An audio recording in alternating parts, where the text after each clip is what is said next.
I agree that, you know, what made the original Iron Man, the origin story, work so well is that it was plausible.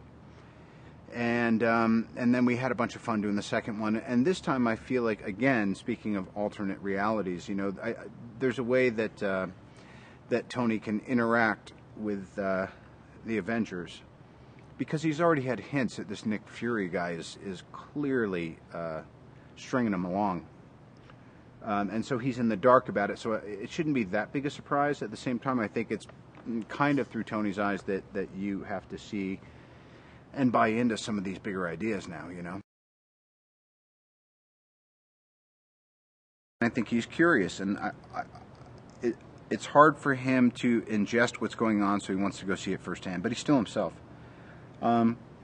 Probably in storytelling, you know, John Campbell mode, he's searching. With Rhodey, he realized he's not an island, and so there was a kind of a partnership, you know, outside of his with Pepper, and I think this time it's about that group mind and that, you know, we is better than I. He's a tough guy, and he has generalship, which is what this required.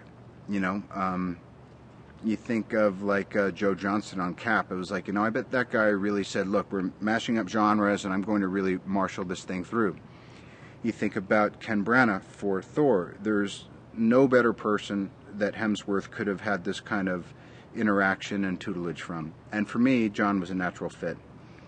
So again, I think, you know, aside from casting, the thing that Marvel does best is they pick the right directors for their projects. And it's always an exciting announcement, but it also always has that extra thing of, oh, you know what? I wouldn't have necessarily thought that, but retrospectively, it makes perfect sense.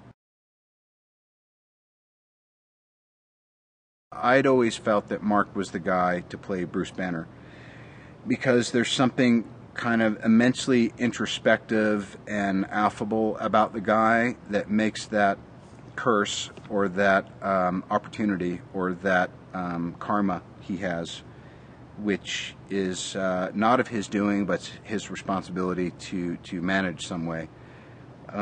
He, you know, he's just kind of, and he's just a really kind of funny, quirky guy, but he's a straight shooter. And I think that's probably the most important thing, you know. Well, it's no surprise to anyone who works with them just for a couple days that he is a profound technician.